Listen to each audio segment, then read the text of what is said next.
Thank you very much, Hannah. Thank you, Ian, for engaging me in conversation, and thanks to all of you for coming. Why is so much writing so bad?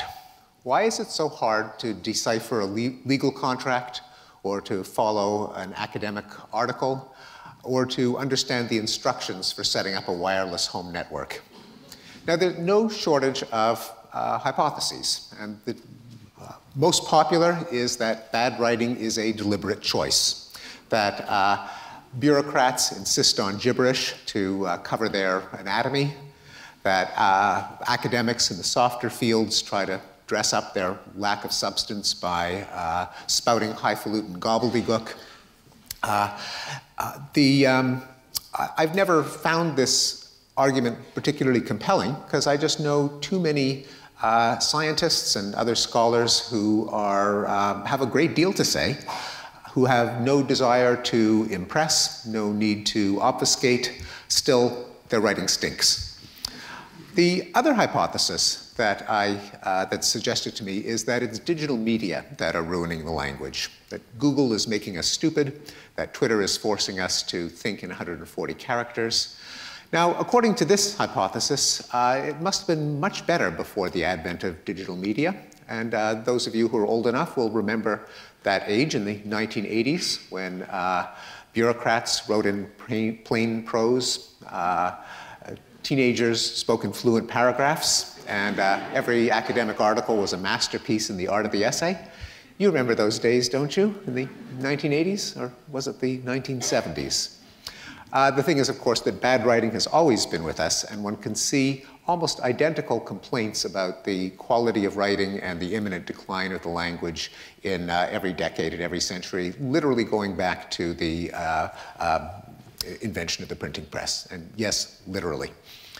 I think that the perennial abundance of bad writing just speaks to the fact that writing is inherently difficult. It involves an act of pretense, and it involves a great deal of craftsmanship. And that rather than blaming it on the usual suspects, we have to think about what goes into good writing and how we can best improve it. I decided to write a style manual because I've spent the last couple of decades of my professional life trying to express complex ideas for a wide readership, and also because the ideas that I try to convey are often about language itself. And so I've got a dual interest in the subject. Where to begin? Well, I began by asking a number of respected writers which style manuals they read as they were mastering their craft, beginning with the other writer in the household, my wife, Rebecca Goldstein, who's published 10 books of fiction and nonfiction. And the answer that I got from every last one of them was none. Well, this was kind of sobering. What did I hope to accomplish, given that most stylists that I know didn't have the need for a style manual? Well, it forced me to realize what the first prerequisite to good writing is, and that is immersion in the world of edited prose. I believe that this is a universal, that every great writer has spent an enormous amount of time consuming the prose of others. And Ian, maybe you can later divulge whether you were influenced by any style manuals as you were developing as a writer. But most of my experience have not. The reason that good reading is, and by good reading, it's not simply consuming the prose, but rather lingering over examples of good writing and trying to reverse engineer them, asking yourself the question, why did I just enjoy that sentence? What was so good about it? How did the writer that I am now reading have that effect on me? And I suspect that that is a universal in good writing, and there's a good reason for it. A massive amount of the English language consists of irregularity, of richness that can be absorbed in no other way but massive exposure. The English language has 500,000 words. No one knows all of them, but probably a literate writer knows on the order of 100,000 or more.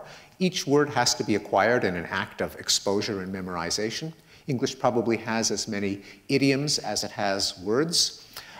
English has constructions. There are various tropes and gadgets and gimmicks and turns of phrase and paragraph structures that you can only acquire by immersion in the world of print. Indeed, many of the errors that betray someone as illiterate don't consist of breaches of any kind of logic or rules, but quite the opposite. They consist of taking a rule to an extreme. So if someone spells lose with 2 O's, for example, if someone uses an apostrophe in the possessive its, if someone uses enormity to mean great size instead of great evil, they are not being illogical. They are following perfectly predictable rules of English spelling, punctuation, and word formation. What they haven't done, and what they're betraying about themselves, is that they have not paid sufficient attention to the idiosyncrasies of the printed page.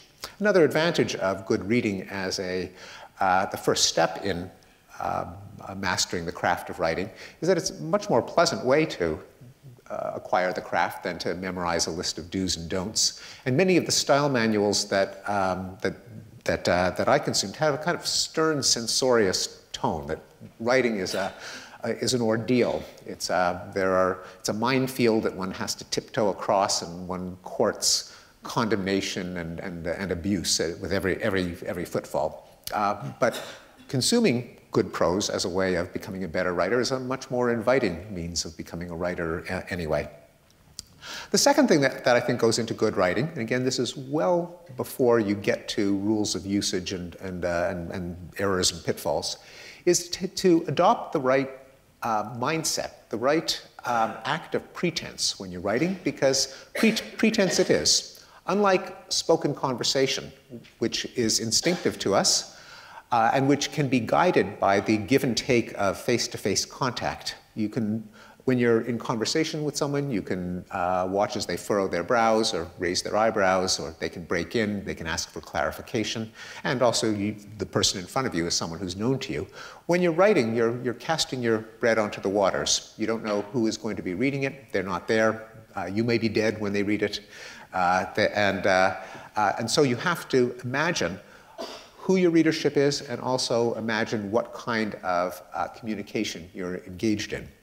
And the different styles of prose can be characterized by different assumptions about the scenario of communication. And I've been influenced by a wonderful book called Clear and Simple as the Truth by the literary scholars Francis-Noël Thomas and Mark Turner, who differentiated a number of prose styles, and one of them in particular is, I think, the closest that we could come to an aspiration for general prose writers, and they call it classic style. And they define classic style as involving the following pretense.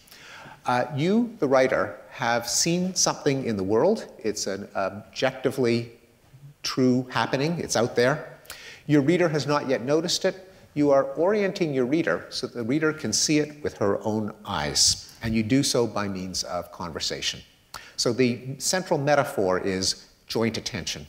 Now, this might seem banal and obvious, but in fact, there are a variety of alternative styles, each defined by a different set of assumptions about what you're trying to accomplish as a writer.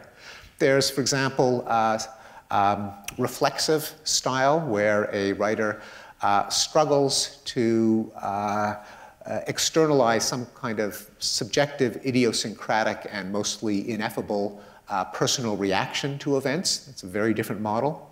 There is oracular style, where the writer sees something that no one else can see and announces his vision to the world.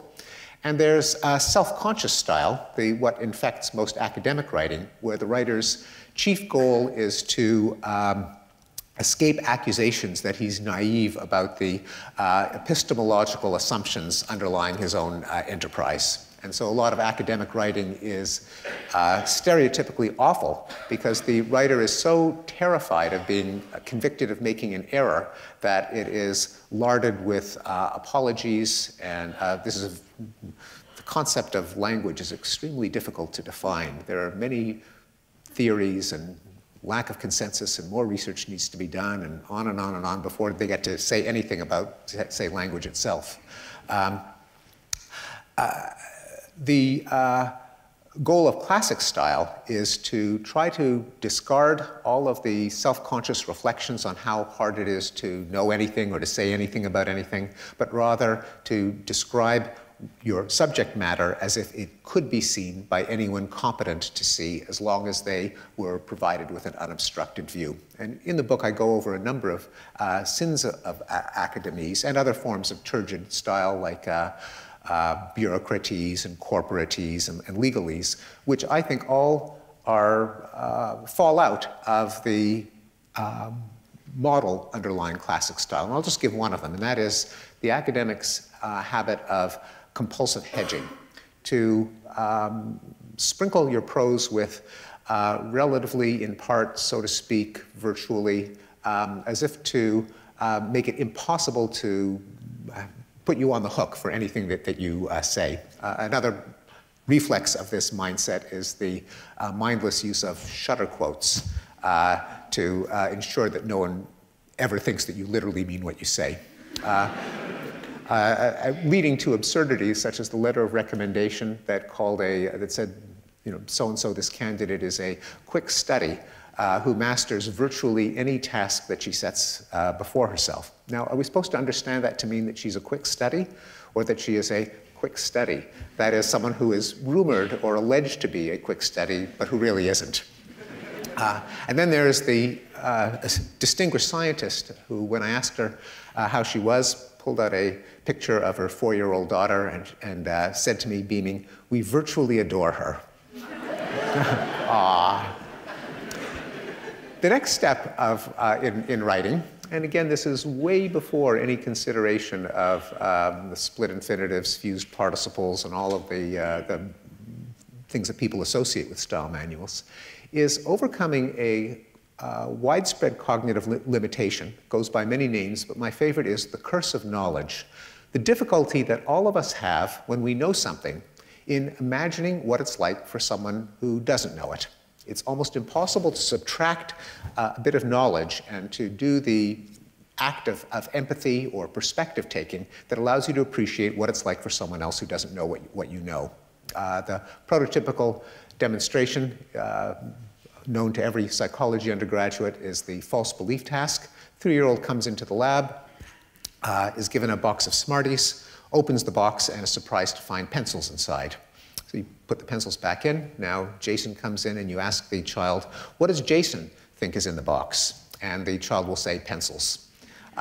What did you think was in the box before you came in here? And the child will say, pencils. That is, once they know it, they can't imagine what it's like not to know it. Now, we outgrow the curse of knowledge a bit, but we are all victims of it. And I would say that after having the wrong model of prose communication, being a victim of the curse of knowledge is the main impediment to clear writing. It simply doesn't occur to a writer that the audience isn't familiar with the jargon or the lingo or the abstractions. It also puts the lie to the lazy excuse among many professionals, including but not limited to academics, that they have no choice but to write in technical language because it would just get tedious to spell out technical concepts every time. If you're in a circle of cognoscenti, then you have every right. In fact, there's no alternative to using a lot of jargon. The reason that I think this is wrong is that I am repeatedly bewildered by articles in my own professional field written for the likes of me that I still don't understand. And I know why I don't understand it. It's because they're badly written. And they're badly written because of the curse of knowledge. And I'll just give you one example. I'm a strong believer in examples because abstract descriptions really don't lead to comprehension. Good writing in, I think, nonfiction, as much as fiction, has to show rather than tell. Comprehension is not a matter of juggling words themselves inside your head, but using the words to form images and other much more concrete thoughts. So I'm flipping through an article in a journal for Trends in Cognitive Science, written for a wide audience of cognitive scientists on consciousness. And it says the integrative nature of consciousness is illustrated by the rabbit illusion, in which the perception of a stimulus is influenced by post-stimulus events. Now, I read that, I had no idea what they were talking about. I've been in this business for 40 years. I teach introductory psychology. I had never heard of the rabbit illusion. I don't know what a stimulus in this context is. I mean, I know what the meaning of the word stimulus is. I don't know what they mean by a post-stimulus event. So I had to hit the books and find out what, and after a bit of digging, I discovered there's such a thing called a cutaneous rabbit illusion. It's a fairly obscure illusion in psychology, not in any of the intro textbooks. And it works as follows. The person closes his eyes. Someone taps him 3 times on the wrist, 3 times on the elbow, 3 times on the shoulder, and it feels like a series of taps running up the length of your arm, like a hopping rabbit, hence the cutaneous rabbit illusion. Theoretical significance is that where you perceive the later taps depends on where the earlier taps were. So consciousness doesn't actually unfold in real time, but it's kind of edited retrospectively. Well, that's interesting, but why couldn't they say that? The word stimulus actually is no more precise than the phrase tap on the wrist. In fact, it's far less precise and less conducive to the advancement of science, because knowing that this is all about taps on the wrist and so on, I can then evaluate whether this really does show that consciousness is an integrative process. I can actually do some science where if it's stimulus this and post-stimulus that, I have to take the scientist's word for it, which is exactly how science ought not to proceed. There's a chapter in the book on grammar. This is probably the 3rd most popular hypothesis about the cause of bad writing is that they don't teach kids to diagram sentences anymore. Like they did in the good old days. Now, I don't know if teaching kids to diagram sentences would improve the quality of their prose. I actually rather doubt it. But I think for an adult, much is gained in knowing something about syntax. Where that something has to be the theory of syntax as illuminated by modern theories of grammar, not the old Latin-based grammars that used to be taught and which are literally centuries old and which actually don't work very well even for Latin, let alone English. I think that it's useful to know for someone who cares about language to know what a subordinate clause is, what a modifier is, what an adverb is, and so on. It can sometimes allow you to put your finger on what's wrong with a sentence when it just grates on your ear, but you don't know what the source of the error is. It allows you to profit from the advice of others. It allows you to push back when someone says, gotcha, you made an error there, and you don't think it's an error. And you can ask the copy editor or the pedant to say why it's an error, and then in many cases, fight back if it isn't. And in many fields, ranging from poetics and literary criticism to cognitive science and logic and computer science, knowing the meaning of terms like predicate and adjunct and modifier, I think, just ease communication. I have a discussion of an aspect of prose style that is, I think, absolutely crucial, which is entirely neglected, as if it didn't exist in most of the classic manuals, and that is coherence. That is, prose craft above the level of the word, phrase, and sentence, but at the level of the paragraph or even the pair of successive sentences, the paragraph and the essay. How do you avoid non sequiturs? How do you avoid a sense of choppiness or disjointedness? How do you allow a reader to keep track of the players who are repeatedly mentioned across sentences? How do you introduce negation? How do you know what it is the reader is not supposed to be thinking? And how do you structure an overall narrative arc? Finally, the chapter that I suspect will get the most attention is called Telling Right from Wrong, and it is about so-called correct and incorrect usage. That is it a heinous sin to use a comma to join two clauses, to use the word aggravate to mean annoy as opposed to worsen or intensify, to use a fused participle, like I object to Sheila leaving as opposed to Sheila's leaving, apostrophe S. Split infinitives, singular they. Did President Obama make a grammatical howler when he said no American should be under a cloud of suspicion because of what they look like, where allegedly the plural they disagrees in number with the singular no American, and so on. Now, those of you who have sort of cocked an ear to issues of usage may be under the impression that there is a controversy between the so-called prescriptivists, those who tell you how language ought to be used, and the descriptivists, typically academic linguists who describe how language in fact is used. I argue that this is a false dichotomy and in fact exemplify by what I'm doing in the book the falseness of the dichotomy. Namely, I am a descriptive linguist. I'm fascinated by how people speak and write, but I'm spending 300 pages bossing my readers around. The reason it's a false dichotomy is that while it is true that many of the so-called rules of usage, like don't split infinitives, don't use fused participles or dangling modifiers or singular they, turn out to be utterly bogus. That is, they do not conform to the logic of English grammar. They do not characterize the practice of the best stylists in English, and they never characterize the process of the prose of the best stylists in English. A lot of them were pulled out of thin air based on cockamamie theories of the English language, which are instantly refuted by any kind of literary scholarship, and if followed, actually make the quality of prose worse rather than better. This does not mean that you could just go ahead and write it however you please, because it's clear that there is bad writing and there is advice on how to make writing better. And that includes being sensitive to the expectations of a virtual community of literate readers. And what grammatical correctness consists of is simply the expectations of the audience that you want to write for. There is no legislative body when it comes to the English language.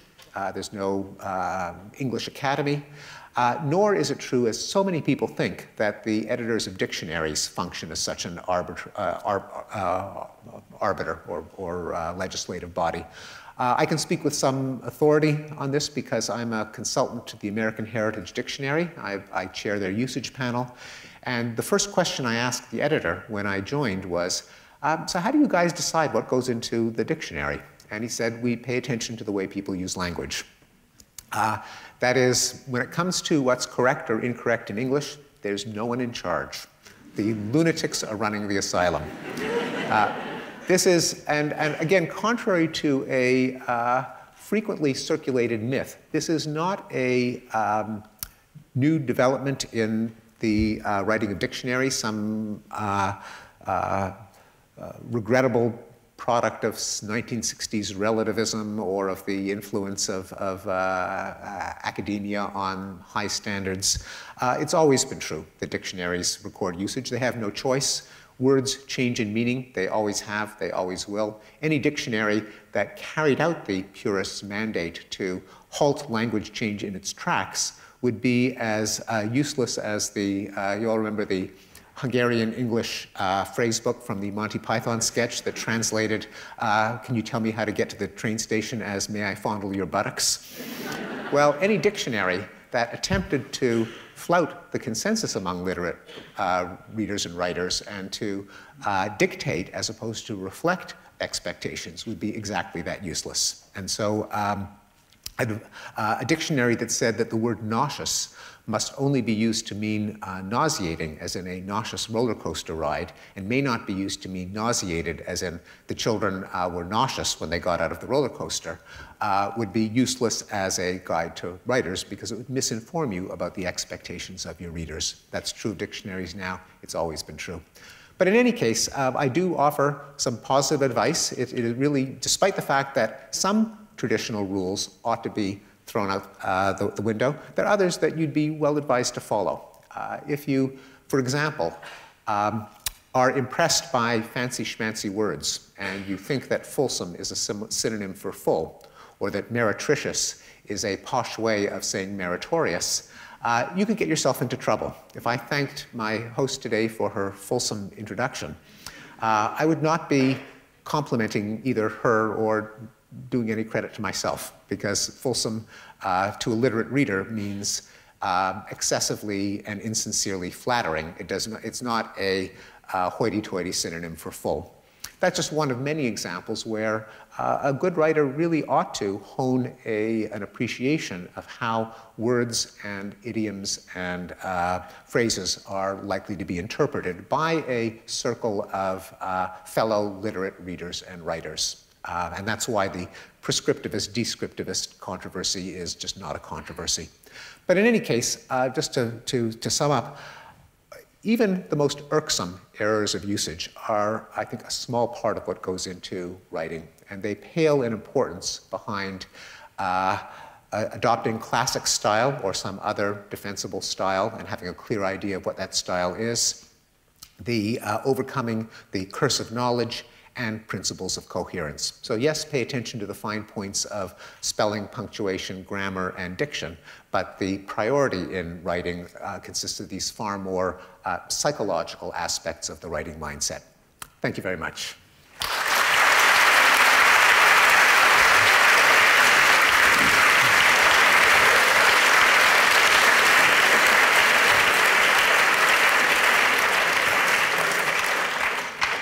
Thank you very much. Are we sitting too close? I'm English, you're American. I know there's a different social function here. Yes. Yep. Well, we know that actually you do come bearing a whip sometimes because you've confessed that you do not tolerate a comma split from your students, even in an email. Yes, that is true. So the but before we get to the comma split and the works of Samuel Beckett, I just want to sort of zoom back. I was looking at my shelves the other day, and you occupy just under 1 meter. And what's interesting about a writer's shelf, I think, is that it tells a story which you're not necessarily fully in charge with. It's an emergent story. And I was thinking, well, what is the narrative here? What is the paragraph, the sentence, the short story, as it were, that's emerging?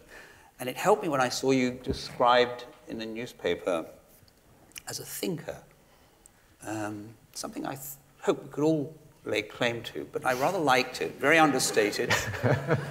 It has an 18th century ring, and I'm going to quote from an essay you wrote, when you say, and you're speaking, and that's why I like the term, it has that echo of the Age of Enlightenment. And you say the great thinkers of the Age of Enlightenment were scientists: Hobbes, Locke, Hume, Descartes, Spinoza, etc. And seeing that and looking at your meter, I thought, actually, your project is one that was named after William Ewell, the 19th century scientist, and then revived by E.O. Wilson.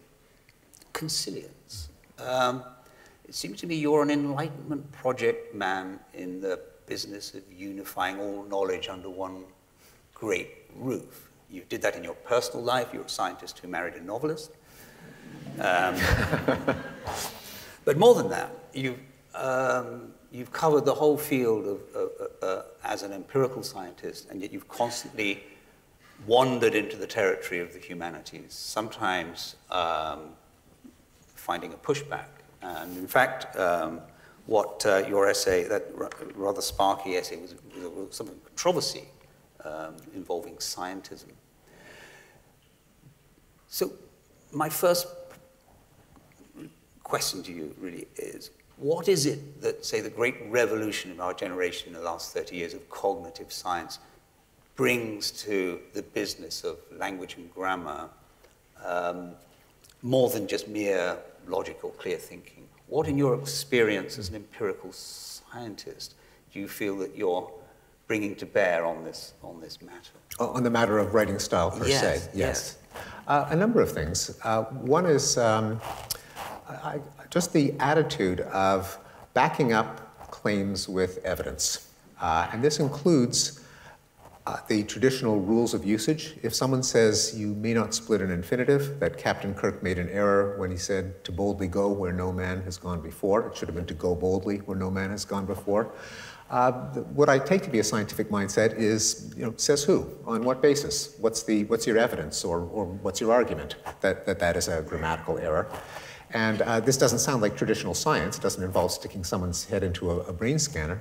But it does involve what I consider to be a kind of a scientific mindset of, first of all, looking at the practice of actual writers of English. So it's a kind of textual or literary analysis, but which I would include under the large tent of science, that is, treating it as an empirical matter. Is it true of the English language that careful writers don't split infinitives? And it turns out to be false. And the other is a systematic theory of how English works. That is, if given facts about English syntax that we all agree on, the verb comes before the object, not after it, as it does in German. From that set of uncontroversial rules, can you deduce a prohibition against splitting an infinitive? And again, the answer is no. So this is as I think in all science, science is not just a listing of facts, it's an interweaving of theory and observation. And it's that mindset that I think can fruitfully be applied to usage.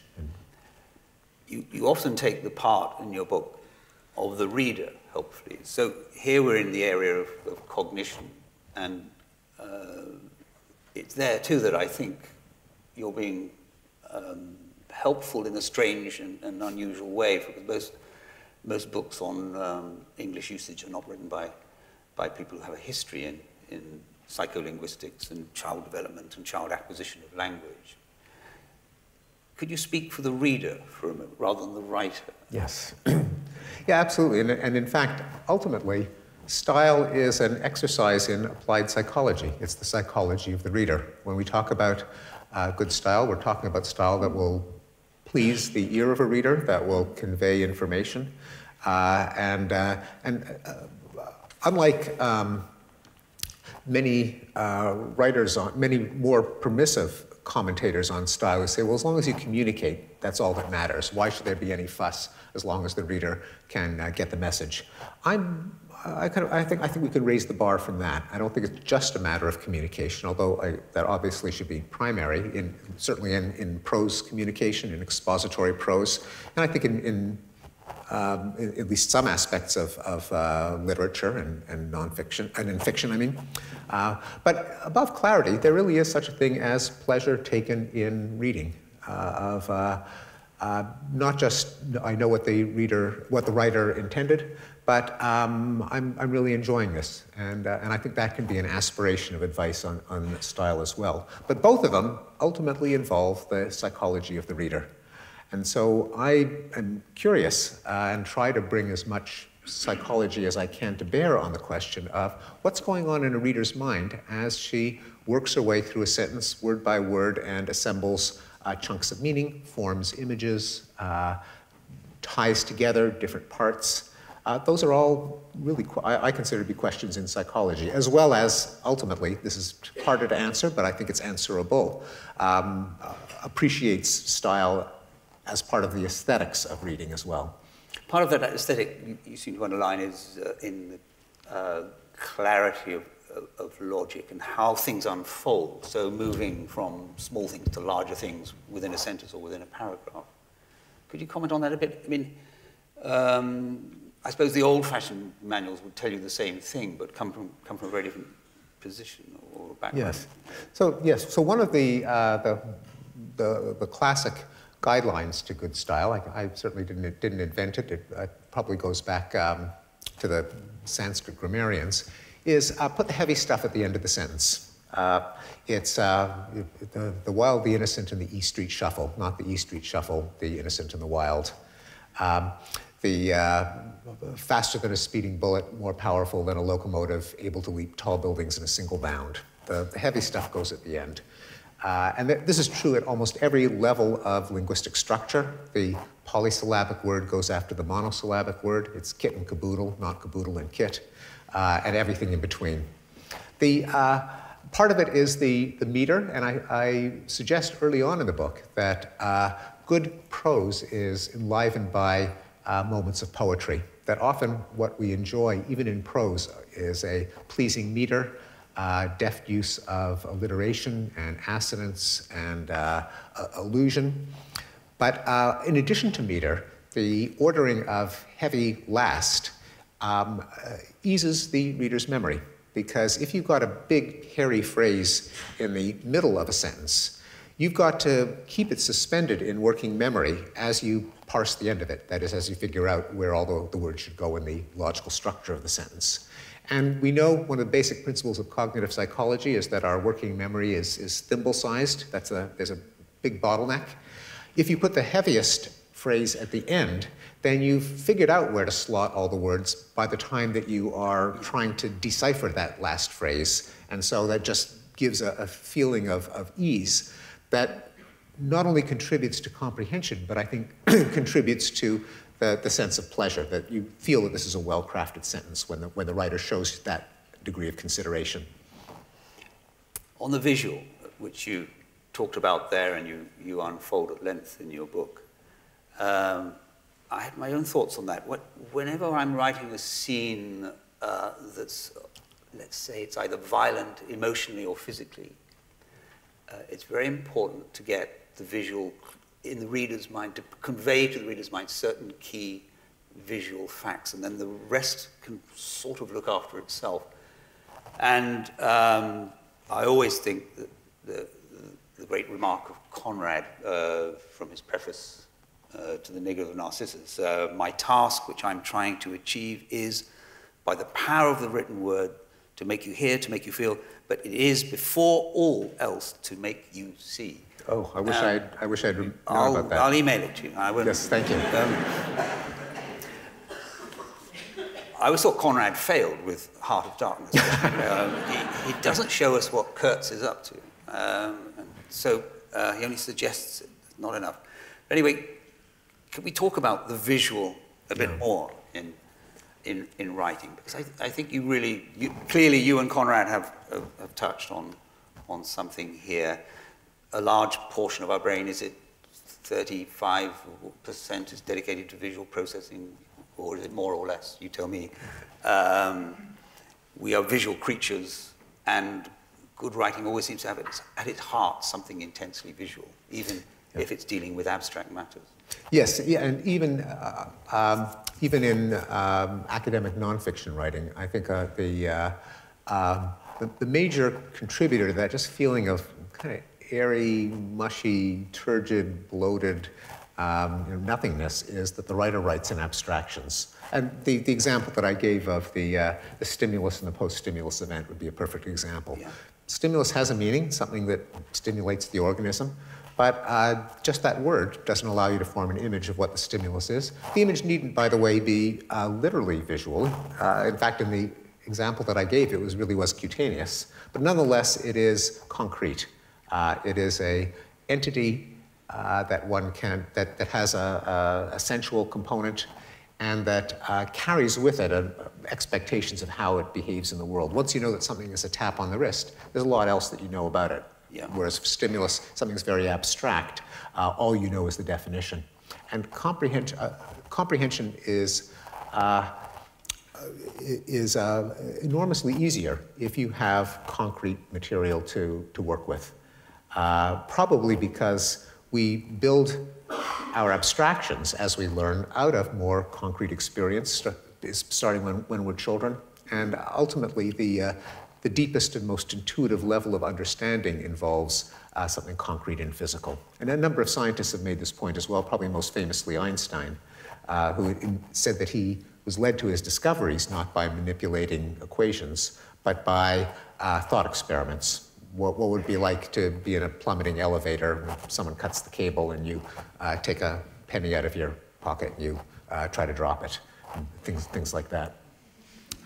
But I think in probably fiction and nonfiction alike, or at least in a lot of it, probably a big overlap that the beginning student who is one of the first things they're told by an instructor is stop being so abstract. Be more concrete, allow the reader to visualize exactly what you're talking about. Yes, I mean, Nabokov's famous lecture to English 101 students at Cornell in 1953, and this was addressing them as readers and literary critics starting out, was to forget themes, but to fondle details. And I think there, that sense of locking onto the specific. Yes. And therefore the visual is very powerful. Exactly. I mean, I make no pretensions to being any kind of analyst of fiction, but it's just so obvious when especially when you see incompetent fiction. So my lawyer wrote a novel, and he asked me for a crime novel, it wasn't the plot, the characters weren't bad, but I could just tell, again, being a complete ignoramus in literary analysis, but I could just tell from the first couple of lines what he was doing wrong. So he said, the detective pulled up in front of a shabby house. I thought, no, you don't say shabby house. You say there was a rusting chain-link fence half off one of its hinges and turquoise faded vinyl siding, and don't say shabby. Give the reader enough credit to figure out that if it's a rusting chain-link fence, that's what you mean by shabby. And I don't think, you don't need a lot of literary theory to know that makes the difference between utterly incompetent fiction and something that at least gets to the first stage. But the same is true of nonfiction. Did you invoice your lawyer for this advice?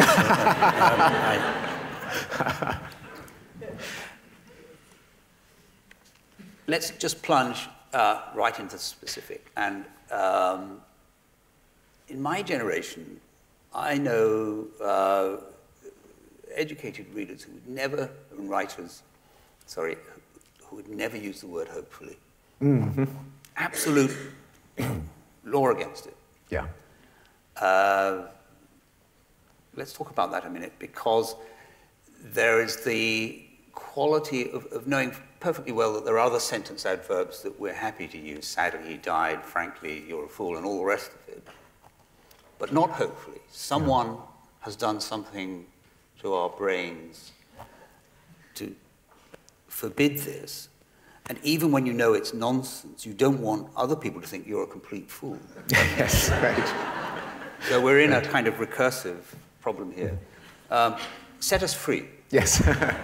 So for those of you who are under the age of 50, maybe 60, there is a rule in Prescriptistan that says one may not say, hopefully the rain will clear up. Hopefully the sun will shine. Why? Well, hopefully may only be used for doing something in a hopeful manner. Hopefully Melvin sat down 6 inches closer to Ellen. That's okay. But one may not convey the attitude of a speaker. Now, it's a curious rule because there are dozens of adverbs that may be used in either sense, and it's always clear from the context. Candidly, frankly, my dear, I don't give a damn. But why hopefully? Well, the historical reason is simply that it didn't occur to any English speaker to stretch hopefully from in a hopeful manner to I hope that until the 1930s. So for writers who were first exposed to it in the 1930s, it grated on their ear simply because it hadn't been used that way before. It managed to get fossilized into a rule, and what happens is that once a rule is in a rule book, it then gets copied by every successive rule book. There's an astonishing lack of originality in most of the classic style guides. And so it became something of a shibboleth, such that if you use hopefully to mean I hope that, you mark yourself as out of the loop, that you must not have been given the word that one may not say that. But if you accept all that, but also take your advice that you need to assure the reader that you're a literate person and that you've read, yes, and you've read you might be giving the wrong signal. Yes. Well, I think that in some of these cases, though, the change is inexorable, resistance is futile, and as the composition of the literate readership changes, it ceases to be a problem. That is, a generation of readers grows up not realizing there's anything wrong with hopefully, and you might annoy or lower yourself in the estimation of a declining slice of the demographic readership. Right. But that's okay. It happened in the past. I mean, another example, which I don't even think, I think the last objector to this is already in the grave, but say the use of the verb to contact. Anyone got a problem with that? Now, if you look at some of the manuals, like Strunk and White's iconic The Elements of Style, they say, don't use the verb to contact. It's trendy, it's pretentious, and it's vague. You should say to telephone, or to write, or to get in touch with. Be specific. Be specific, exactly. Now, of course, there are often, first of all, this controversy is long forgotten, because despite Strunk and White's best efforts, it went viral. A generation grew up and forgot about the prohibition, and now it's unexceptionable. And precisely because it is actually sometimes indispensable to have a word that is non-committal as to how one person gets in touch with another, especially to email, to instant message, to text. We should be thankful that we have the verb to contact. And the last objector is, maybe there's a very elderly person in the audience who still thinks it's a newfangled innovation. And I suspect that's happening with hopefully as well. And you can confirm afterwards whether any of you still bristles at that use of hopefully. If a language rule is much like an agreement on a standard for voltage or driving on the left or the right, as you suggest, what do we do with a word like decimate? 1/10 or 9/10? All we need is an agreement. Yes, right. There, I think, well, that's, ultimately it is an empirical question. This gets back to taking a scientific approach to language. And in fact, the dictionary that I'm associated with actually gets the numbers. So we have a usage panel. There are 200 journalists, novelists, writers, poets, linguists, sportscasters, people that we choose because they show evidence of using language with care, and we poll them once a year. Would you actually, so it's a vote? It's a vote. And if it's too close... So the wisdom of crowds. It's the wisdom of crowds. Right, and okay. indeed, the difference between driving on the right and driving on the left and the meaning of decimate is that when it comes to decimate, there's no higher authority than the practice of a virtual community of careful writers. And if that changes, and sometimes it will change, then that's the final arbiter. So what is the vote at the Heritage Dictionary on decimate? No problem with decimate, meaning... 9/10. Yeah, that's right. And the idea that this is somehow... It'd be tough for a war reporter, isn't it? Probably not. I suspect... To get this right. I think that actually the horse left that barn a long time ago. All right. There was a New Yorker cartoon that shows a... By the way, we should probably give the background. There is a rule that says that decimate may only mean destroy 1/10 of, despite the fact that virtually every actual usage means devastate or destroy at least 9/10 of. 9/10, yeah. And the idea is that since it came from a Roman practice of punishing a mutinous legion by executing every 10th soldier. The New Yorker cartoon shows a bunch of Roman soldiers, and there's one of them lying on the ground with a sword in his chest, and another one says to his neighbor, "Gee, that wasn't as bad as I thought."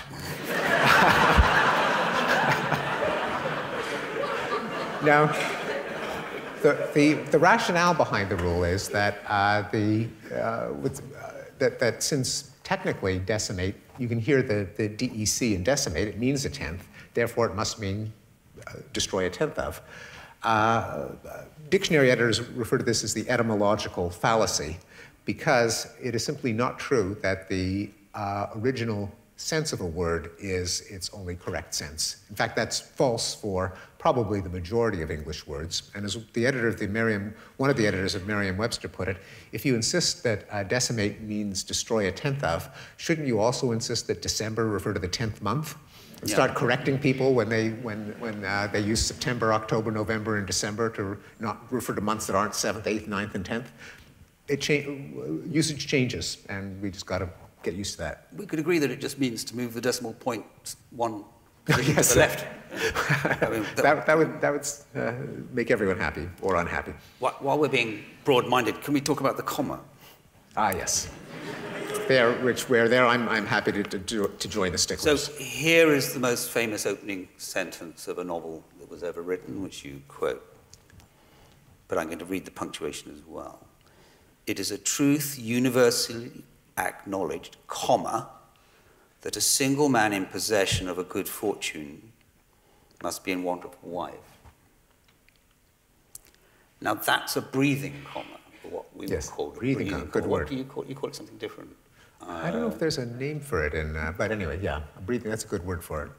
It simply is a comma indicating, as it were, a pause to take breath, to just let it fold. And yet any editor would take it. Actually, I forgot to read the second comma. In possession of a good fortune, comma, must be one to a wife. From Emma. Any copy editor now would remove both of those. Yes. Pride and Prejudice? Yeah. Okay. Consilience has got some way to go yet. But, some way to go, yes. You're working on it.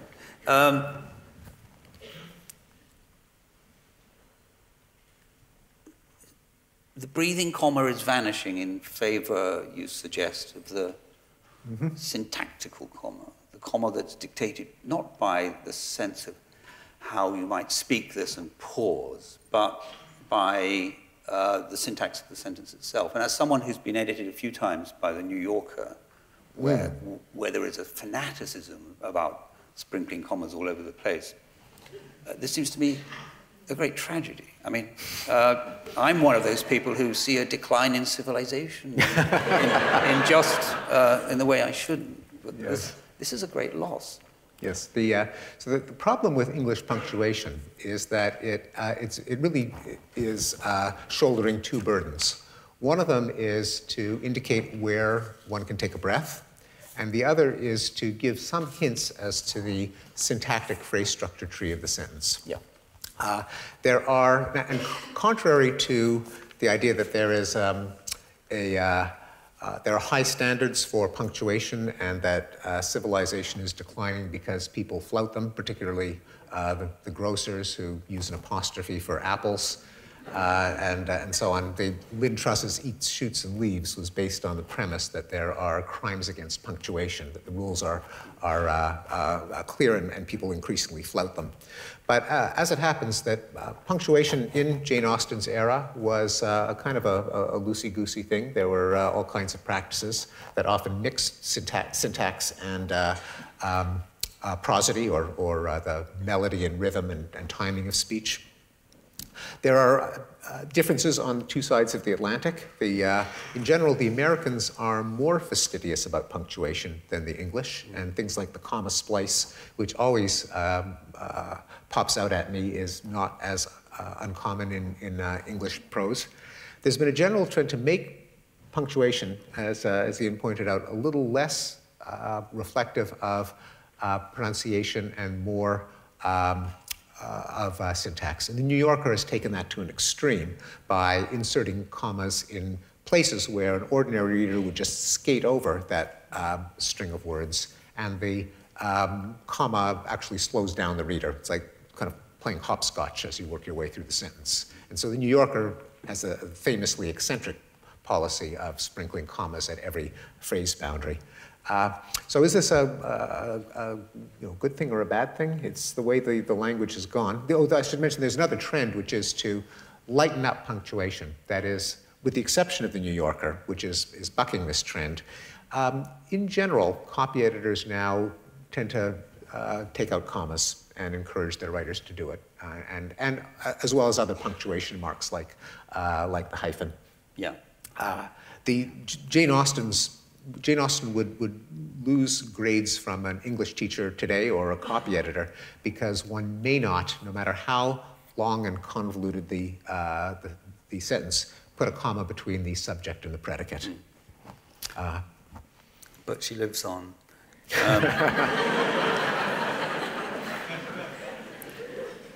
We're going to take questions from the audience. I mean, there's much to talk about. You're mostly addressing those who wish to write expository prose, non-fiction, as it were.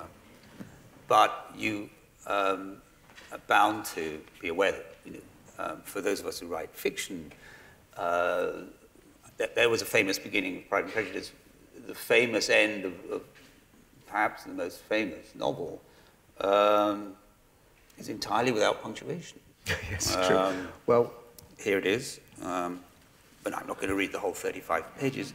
But I asked him with my eyes to ask again, yes, and then he asked me, would I yes to say yes my mountain flower, and first I put my arms around him, yes, and drew him down to me, so he could feel my breaths, all perfume, yes, and his heart was going like mad, and yes, I said, yes, I will, yes. It's amazing without punctuation. Yes. And how terrible it would be to insert it. Absolutely. Well, that's, if I could make a comment on that, in general, sorry, the rules... this is Ulysses, in case... Yes, and I knew that.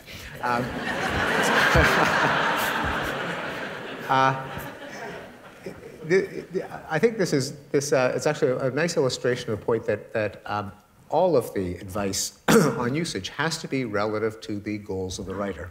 And again, one of the things that drives me crazy about the classic style manuals is that they assume there's one way of writing, and these are rules that you must follow, and you're making an objective error if you flout them.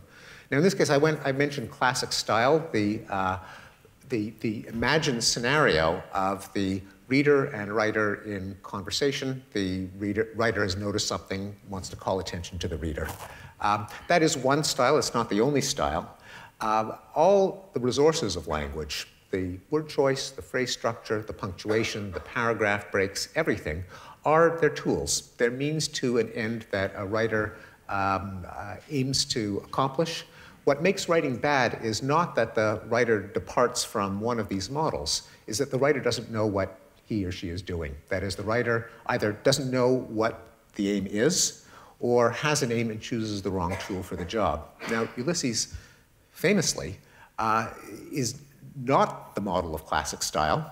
It is not that the model of classic style is predicated on objective external truth. The whole assumption of classic style is there is a real world, it's out there, it's not subjective. Anyone suitably positioned could see it if only they're given an unobstructive view. Now that is, I think, a good model for a lot of expository prose, but famously, what Joyce was doing couldn't be more different, namely giving a taste of a stream of consciousness. Representation of consciousness. Representation of consciousness. Now, for that, the genius was to use the resources of the English language, despite the fact that consciousness is not a set of sentences. It's very hard to capture. But by eschewing punctuation and doing many other things, came as close as possible to using the resources of the English language to render a stream of consciousness. Now, he violated many rules of classic style, but that's exactly what he was trying to do. And he's a great writer because he did that. He knew what he wanted to do, and he used the resources of the English language to do it. Any questions? Yes, and a microphone will find you. Or do you want to? No, you should. I should do it? You should. Okay. Eva Kaluzinska from the European Commission in Brussels. A question, first of all, for Steven Pinker, and a comment following up on hopefully.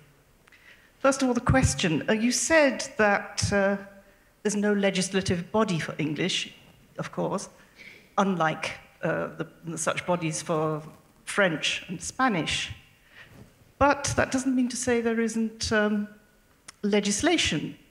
And perhaps you might like to say something about Obama's move to make sure that people obey the law because they actually understand it and know how to fill in forms and obey various rules, regulations on their civic rights, that they should be able to do that because they understand what it is that's required because it's in plain English. Now, the Swedes are pioneers in this kind of work.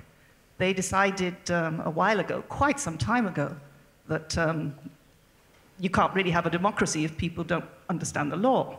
Well, can we let Stephen answer that on Obama? Because there are lots of people with lots of questions. Yes. Oh, no, I think there are increasingly plain language laws, which I think are a wonderful thing for precisely the reason that you mentioned, namely if a citizenry can't understand the law or government forms, then there's a real sense in which they're being misgoverned. And so I'm in favor of plain language laws. They're very different from the rulings of, say, the French Academy in that they don't dictate such matters as the use of hopefully or the spelling and punctuation, but rather are guidelines much like some of the ones that go into classic style. Be concrete, don't be afraid of using the first and second person, use the passive voice judiciously, avoid it in contexts where it gets in the way, be concrete, and so on. And sometimes test the wording to make sure it is comprehensible. So those would all be pushing in the direction that I'm advocating, even though they wouldn't be legislating on the structure of the English language itself. Can I come back on hopefully? I think we should let someone else. Yeah. In the back there, last row. Yes. Yes. I've encountered a phenomenon in the last 3 or 4 years of people using however in the middle of a sentence to introduce a new clause. And it really, I can't bear it. I almost can't carry on reading. And am I going to find myself in 20 years' time completely like the hopefully people? What's your view on however in the middle of a sentence? Well, probably what you're noticing is the use of a comma splice. That is, since there's nothing wrong with beginning a sentence with however, your peeve probably consists of the person not putting a full stop at all the material before the however. So this is the comma splice or some comma fault, or that I'll confess I'm sympathetic. It drives me crazy as well. However, I'm always wary of the phrase, I've noticed it recently, because if you actually look it up, most things that people notice recently are not recent. And one can verify this either by going to the style books of a couple of decades ago, and you'll find the same complaints. Or now, more recently, you can actually check it more objectively by going to the Google Ngram viewer, where you can search a text string up to 5 words long in 200 words of digitized English books. Most contemporary complaints actually go way back. Now, your question is, the fact that you notice it and it's found, does it mean that it will take over and become standard? And the answer is not necessarily. So in a process that I don't think anyone really understands, it may be as capricious as other cultural changes like fashion and clothing. Some novel usages that are perceived as errors take over and become unexceptionable. They reach a tipping point, so to speak, like to contact, and hopefully is almost all the way there. Others, the preferred usage stands its ground for long stretches of time. So in the early 1960s, when the so-called usage wars began, or the grammar wars, because of the publication of a allegedly descriptive American dictionary, Webster's Third, there was a prediction by the literary critic Dwight MacDonald that by 1988, the dictionaries would accept mischievous, invidious, and nuclear as a pronunciation of nuclear. Because if you acknowledge that these errors exist, then the floodgates open, the ramparts are overrun, and the language deteriorates. Well, he made that prediction in 1963. Well, it's not just 25 years later, it's 50 years later. And I looked it up, and there's no dictionary that has mischievous, invidious, or nuclear. It is, even though there are some cases where resistance is futile, there are other cases in which you can go ahead and continue to stickle, and probably the majority of literate readers may continue to be on your side 50 years from now.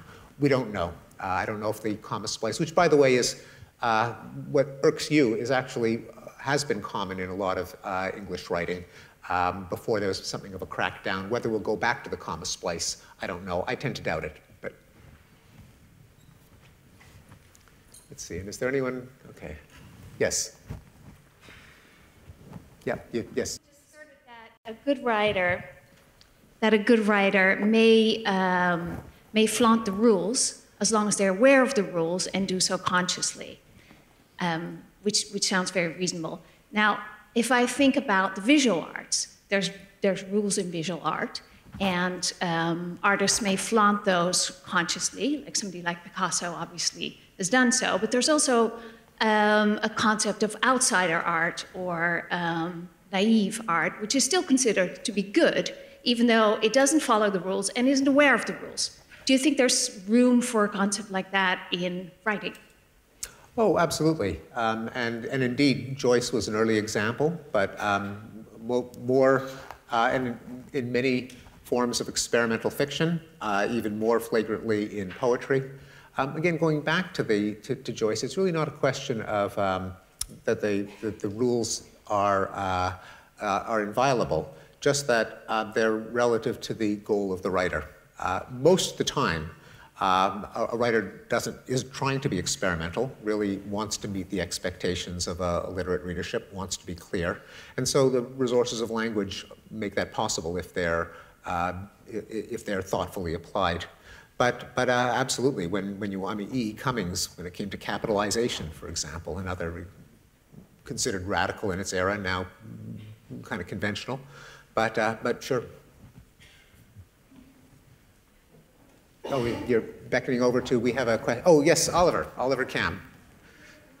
The ironically self-described pedant of the Times. I'm Oliver Cam, I'm language columnist of the Times. Steve, you argue very forcefully, very brilliantly, that the idea that standards of language are declining is false, and it's been heard in, as you say, literally every generation since the invention of the printing press. What do you make of the idea? Is there any sense to the idea that standards of language are improving? I'm thinking of the argument of Otto Jespersen, the great Danish scholar of English grammar, that language moves to maximum expressiveness, and the more recent argument of Noam Chomsky that language is perfect.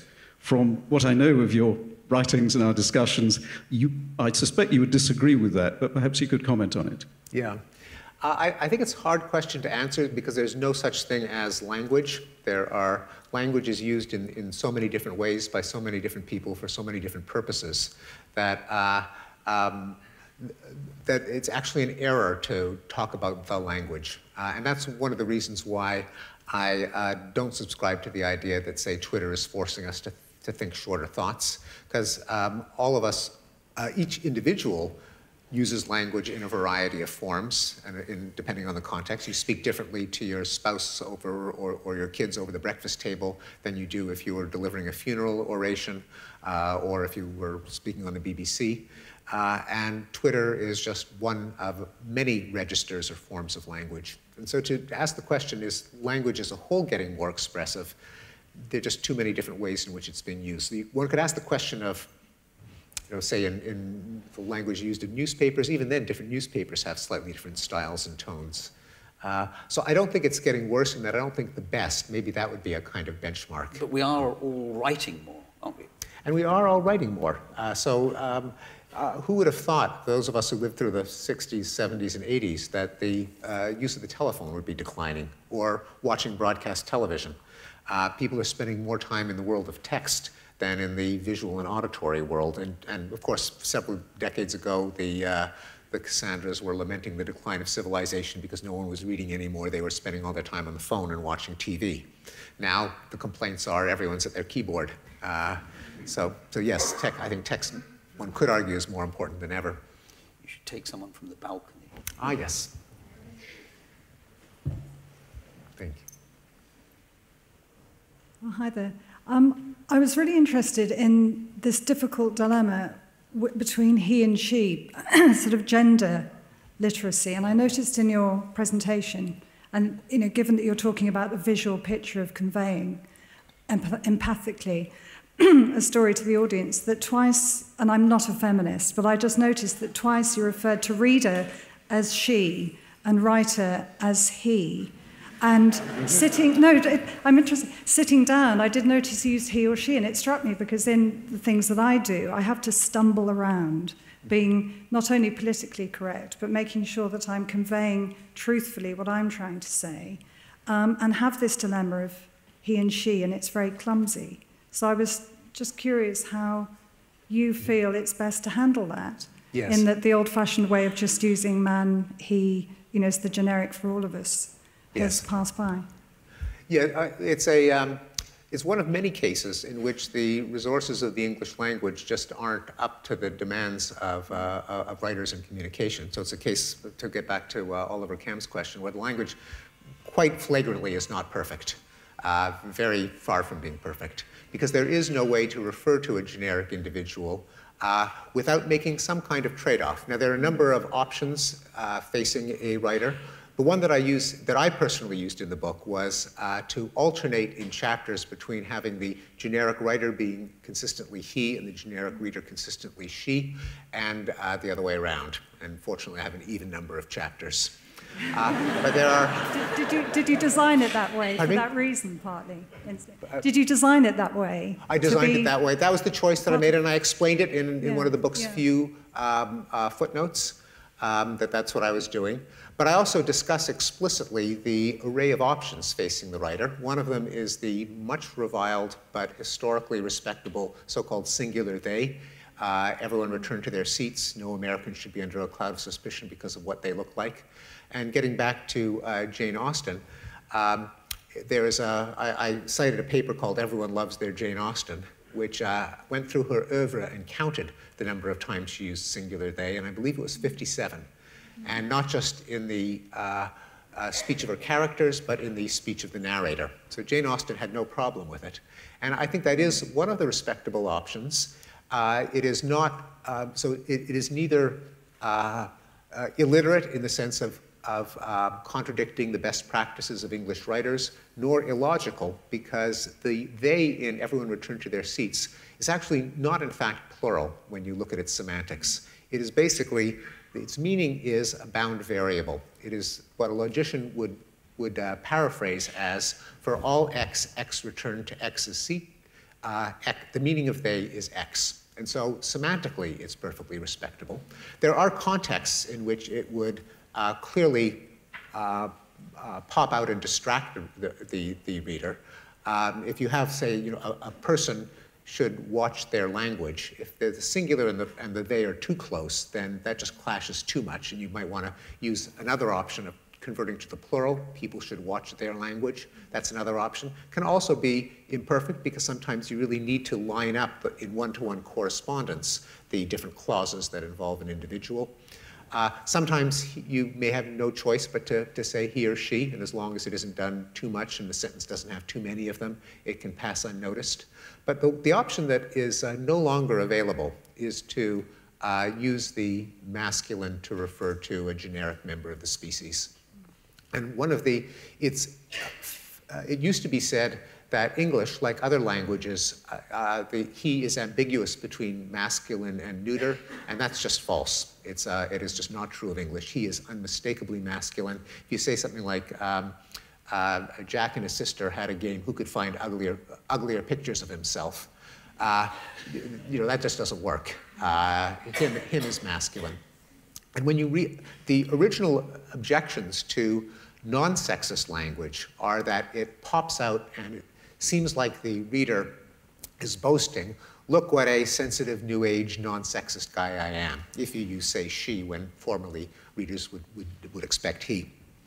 Interestingly, in the 40 years since the feminist revolution, that reflexive reaction has been turned on its head. And when I read articles from the 1960s, say, in political theory that say, in a just society, every man should be free to express his opinion without being encumbered by other men, I do a double take, since, well, gee, what about the women? And so our intuitions have changed as they had with Contact, as they are doing with Hopefully, and one is faced with an imperfect set of choices, each of which has advantages and disadvantages, none of which is perfect.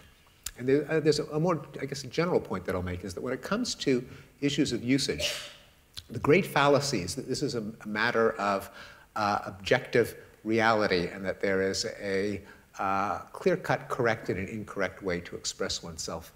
I think that matters of usage and diction and grammar must be matters of judgment, like criticism, like reviewing, like making sense of an unruly literature. A writer has to make choices, just mindful of what the options are and what the advantages and disadvantages are of each.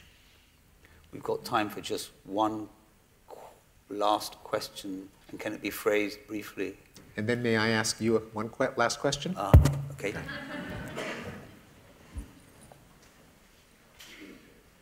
I think you're sounding at least as if you're overly sanguine about poor use of English. It struck me that it's really a Soritic point. If certain cultures are using too much poor English, it will behave as a shibboleth, and people who look towards those people will, whether rightly or wrongly, judge them as being uneducated or basic. And it's really not terribly good to leave people with the impression that it doesn't really matter ultimately. It really is a Soritic problem. It matters how much you do that, and whether you're intelligent or not, people will assume you're not. No, I agree that part of being educated is writing in conformity with the expectations of a literate readership. So the fact that some rules are irrational and don't contribute to clear prose, and never did, and have been flouted by the great writers of English, and should just be expunged from the rule books, doesn't mean that no one should pay attention to how they write. One can write clearly hopefully using so-called singular they.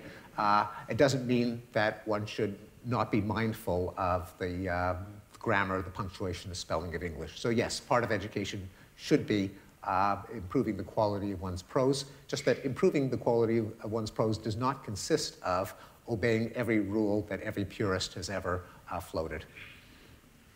And my question is, which style books, if any, did you read when you were mastering your craft? Well, the one I still reach for, because I'm still trying to get the hang of it, is Birchfield's revision of Fowler. Yes. Which I think sails very beautifully between the prescriptions of the old and an awareness of contemporary usage. And if I find myself in a tangle, that I cross the room and go straight to that. But anyway, that's enough about me. Stephen, thank you very much. Another elegant, beautiful book. This is, I think, our 7th public discussion in the last 14 years. Congratulations on it, and again, thank you very much.